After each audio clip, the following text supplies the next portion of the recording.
នេះ025ទំទិញតួនបានផ្លាកលេខហ្នឹង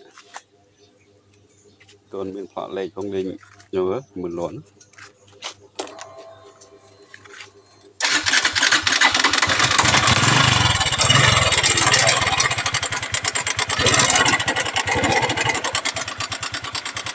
ដៃឆុត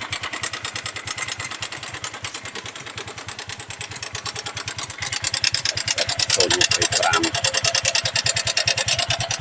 កដល់តួនបានផ្លាកលេខកាត់ផងតួនបានផ្លាកលេខកាត់ផងវិញរាវចាវ៉ាក្រុមហ៊ុន